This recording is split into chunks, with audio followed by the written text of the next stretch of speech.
Hello students, I'm here today to give you some strategies and some tips and some routines that will help you prepare for those external exams, what your SWAT-VAC week should look like, and what your daily activities should look like to set you up for success for those external exams.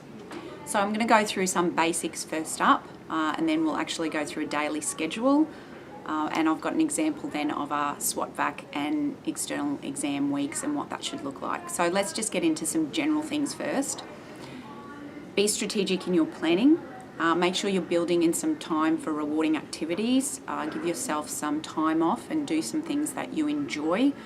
That's really important because it will refuel you. When you sit back down at your desk to study again, you'll feel like you've had some time off.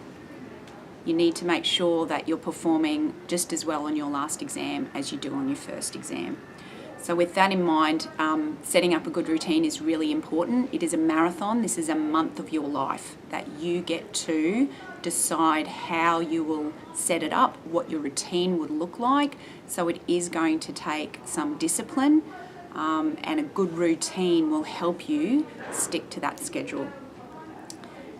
Limit distractions. This is really important. My Year 12s last year, quite a few of them completely got off their social media for the time of that month, just to limit the distractions. Obviously, setting up a good study area, making sure that you don't have your phone with you, have a designated area that has all the resources, your timetable, all your study notes, everything that you need. That's really important as well. Being disciplined might mean that if gaming or other sorts of distractions are going to be there for you during the day, ask your parents or something else to take them to work with them for the day and remove them from the house. So it's just not an option for you. It's really important, as I alluded to before, to make sure that you build in some time to step away from studying. Make sure that you do things that will refresh and renew you, and this is really important, particularly for those subjects where you have two papers in the same day.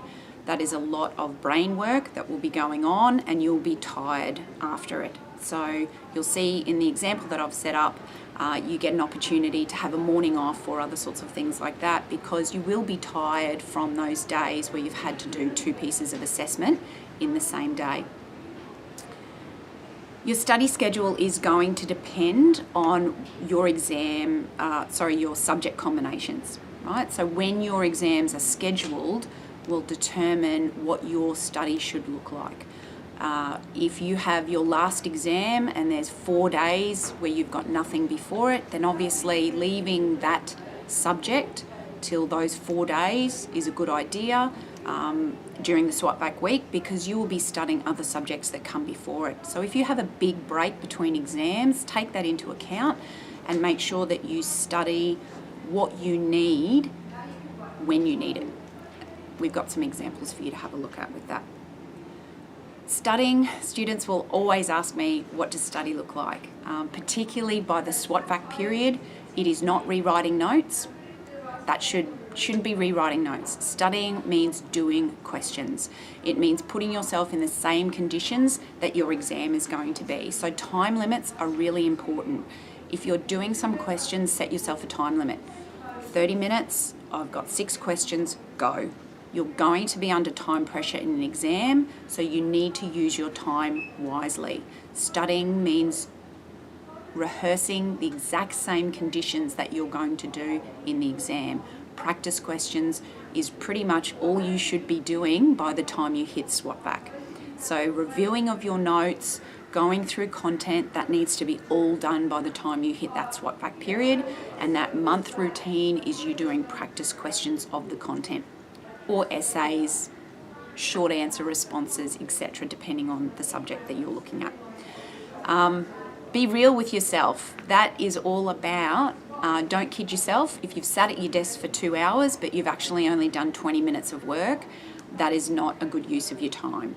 So make sure that the time that you're sitting down, you're really making sure that the schedule that you're using, that time is used effectively. By giving yourself breaks and building in those breaks, it allows you to use your time more effectively because you know you've got time off coming up. So let's have a look at what a daily routine potentially could look like. Studying. You need to start your routine by 8:30 at the latest. This means getting up and having breakfast between 7 and 8. The reason for that is you cannot sleep until 11 o'clock in the morning and then the exam week suddenly switch to a different sleep routine and expect your brain to be on and functioning at 8:30. The first exam block starts by 8:30, so you need to set yourself up in the same routine as what those external exam weeks are going to be. So the way that I've done it is you break your day up into 2 separate subjects. You study one subject in the morning, and so if you have a look at what's on the screen, you can see the first study session is from 8:30 to 10. You then have a break, morning tea, build in some activity in that time. You have a second study session of the same subject, and then in the afternoon, you switch to a different topic. After dinner, you review what you did in the first subject of the day, and then you review what you did in the second subject of the day. It's really key that you build physical activity into your day. Even if you're not a big exerciser, go for a walk. You are going to be sitting down and doing a lot of brain work at your desk. There's going to be a lot swirling around in your head, so it is really important to physically tire your body out in order to help you sleep better during that time.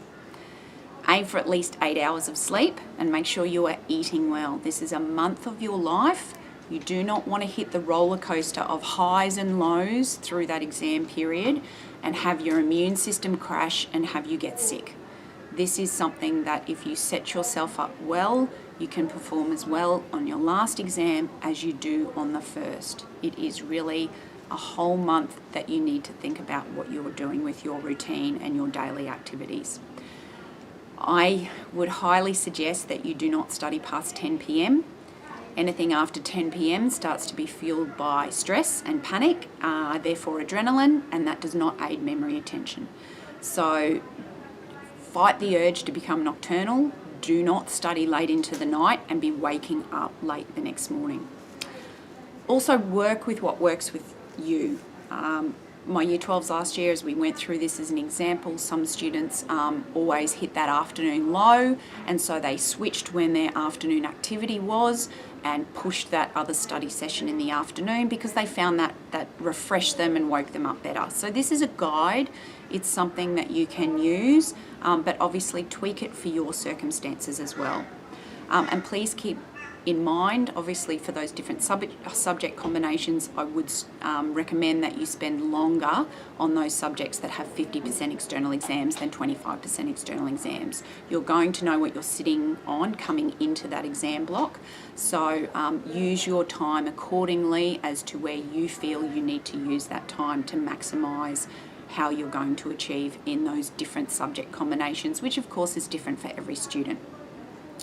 So what we're going to have a look at now is I've put together a schedule for the SWOT-FAC week and the 3 exam block weeks based on probably the combination of subjects that would potentially cause the highest stress. It's for those students out there who do English, and then the remainder of your subjects are math science combinations. So those other 5 are 50%ers.